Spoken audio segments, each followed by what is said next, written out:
Mr. Petrovich, in a recent interview, you warned the Republic of Moldova about bringing in cheap and illegal labor. So, what's the context of this message? Does the United States have any assessments indicating immediate risk of Moldova, given that the country is not considered a major destination for illegal labor, at least not now? The context is that the United States recognizes through our own experience with migration and the problems that are attendant, particularly with illegal migration, that this is a serious issue which can evolve slowly over a long time and become even more serious. Related to Moldova specifically, at the moment, Moldova has in place many measures to prevent illegal migration. We are urging Moldova to consider the dangers of unchecked or excessive migration, which has been a problem throughout Europe and indeed throughout the world, and to consider the negatives of certain types of migration. Of course, the positives of migration are spoken about frequently, but we find that too often around the world, states are not considering some of the downsides of unchecked excessive migration. Do you refer the Ukrainian refugees or refugees from other countries?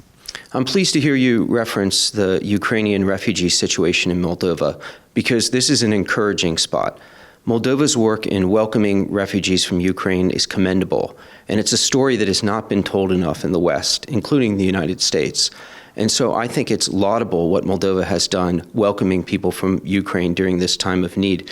This morning I was in Tiraspol, and I heard how in Tiraspol, people in the community there welcomed Ukrainians 3 years ago and continue to do so. A few weeks ago, I was in the area of Comrat. I heard the same story.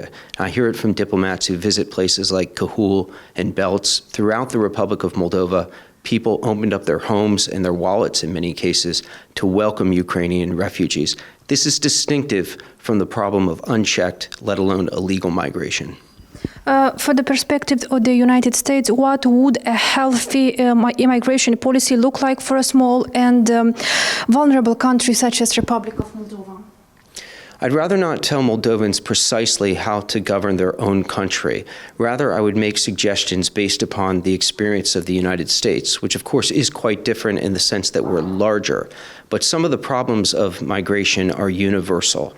When you bring people into your country from other places, or even more dangerously, they invite themselves in violation of the law, it undermines stability in countries very often. There are economic aberrations. There are issues of social cohesion. It can change a country. And as you point out, Moldova is small, and it could change very quickly. Allow me a moment to say that the government of Moldova and past governments and actors throughout the political spectrum have discussed this issue and are taking initiatives to address migration at all levels. We encourage them to continue doing so. You mentioned brain drain. How are Moldovans viewed in the United States today, given the current political climate and tighter immigration policies? Brain drain refers to the phenomenon of people leaving a country and taking with them the intellectual capital that they gain there. We know this in the United States well. We've been a beneficiary of this phenomenon.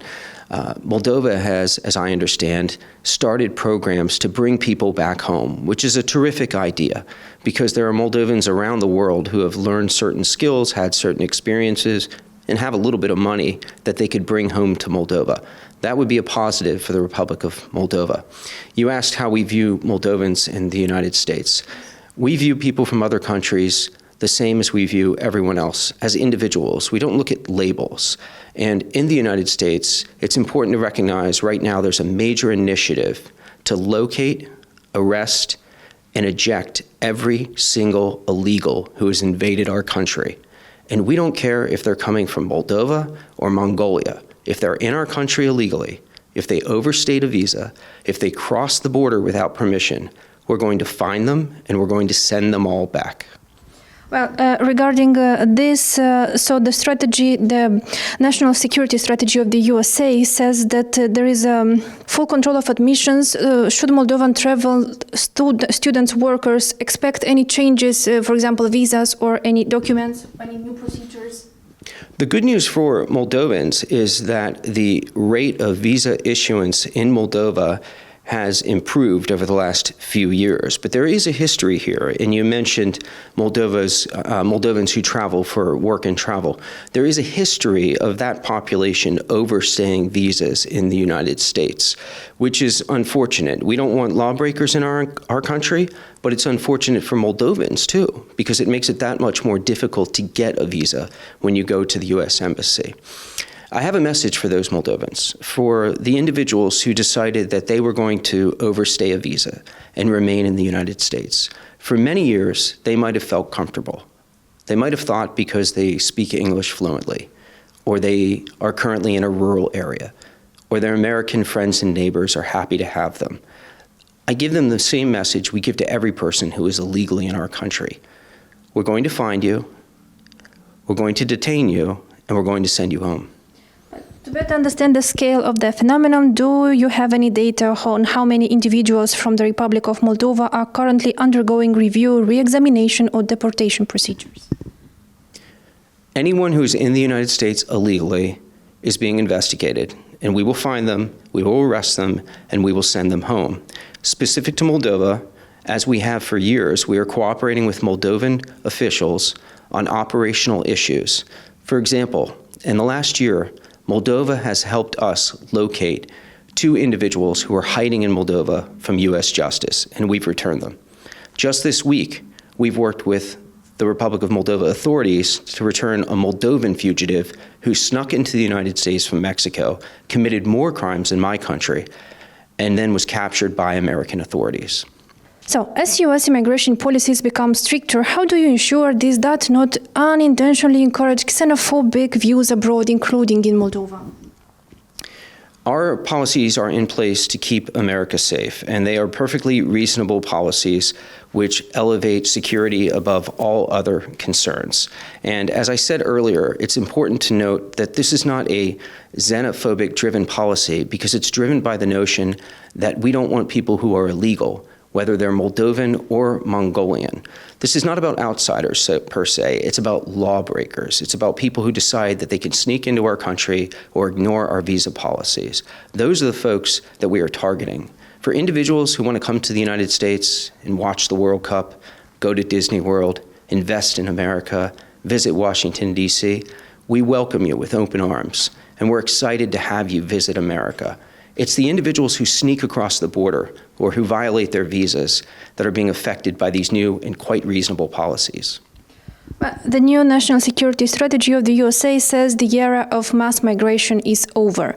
So how will this new approach affect the US relation with partners like Moldova? Do you expect allies to tighten their migration policies too?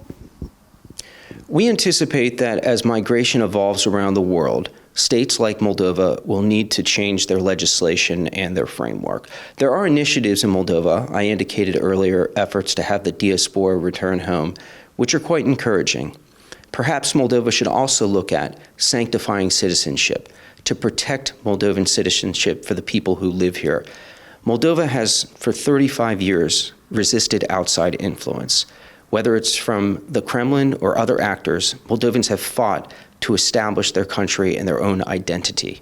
Do not compromise that by allowing outsiders to invade your country, to change your tradition, to change your culture, to alter your holidays, to make Moldova non-Moldovan.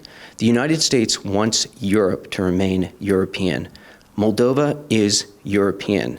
I speak in a non-political sense here, and we want you to stay that way. Yeah, the strategy also says countries must control who enters their territory. What practical support can US offer Moldova in managing migration and regional pressures? For instance, recent events showed that Moldova needs modern scanners and drones for border monitoring. Do you think could US help us with this? We've been helping, and we've been helping for 35 years, and we're very proud of this effort. We recognize that Moldova has border issues, that Moldova is a place where people are transiting, people are sneaking into in increasing numbers, and we want to assist in a technical sense. For example, at the moment, we're finalizing a $15 million program which will improve emergency communications among security services, including your border authorities, and we want to help in an operational sense. I said earlier, we are working to identify every illegal in the United States, and that includes individuals who are hiding from justice in Moldova. We're going to find them and we're going to bring them back here. And we know from the excellent cooperation we've had from authorities here in Moldova, they'll do the same for any Americans who are trying to hide in Moldova. Thank you for your time. Thank you.